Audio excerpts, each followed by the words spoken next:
উত্তৰ গুৱাহাটীত চিএম ভিজিলেন্সৰ অভিযান কামৰূপ জিলা আয়ুক্ত কাৰ্যালয়ৰ কৰ্মচাৰীৰ বাসগৃহত অভিযান কৰ্মচাৰী বিকাশ কাকতিৰ বাসগৃহত চলাই অভিযান বিকাশ কাকতিৰ বিৰুদ্ধে আয় বৰ্হিভূত সম্পত্তিৰ অভিযোগ আমি পুনৰ আপোনালোকক জনাইছো উত্তৰ গুৱাহাটীত চিএম ভিজিলেন্সে আজি অভিযান অব্যাহত ৰাখিছে কেইবাটাও প্ৰান্তত অভিযান চলাইছে কামৰূপ জিলা আয়ুক্ত কাৰ্যালয়ৰ কৰ্মচাৰীৰ বাসগৃহত অভিযান চলাইছে কৰ্মচাৰী বিকাশ কাকতিৰ বাসগৃহত চলাইছে অভিযান বিকাশ কাকতিৰ বিৰুদ্ধে আয় বৰ্হিভূত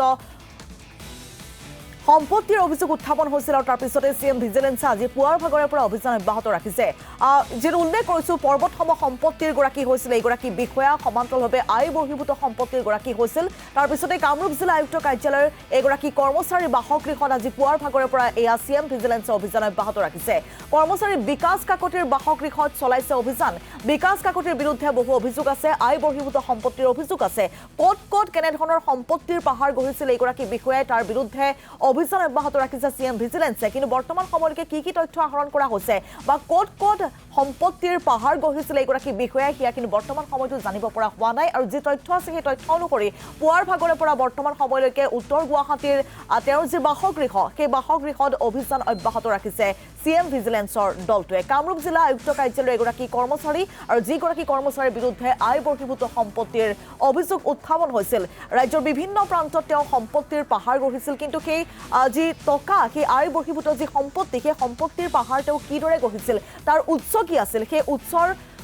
সন্ধানতে এইদৰে চিএম ভিজিলেন্সে আজি অভিযান অব্যাহত ৰাখিছে আৰু নিশ্চিতভাৱে বহু আপত্তিজনক তথ্য লাভ কৰিছে চিএম ভিজিলেন্সে আৰু সেই তথ্য আমি জানিবলৈ আমি চেষ্টা কৰিম যেহেতু পুৱাৰ ভাগৰে পৰা অবিৰতভাৱে প্ৰায় 10 ঘণ্টাতকৈ অধিক সময় বৰ্তমান অভিযান অব্যাহত ৰাখিছে চিএম ভিজিলেন্সে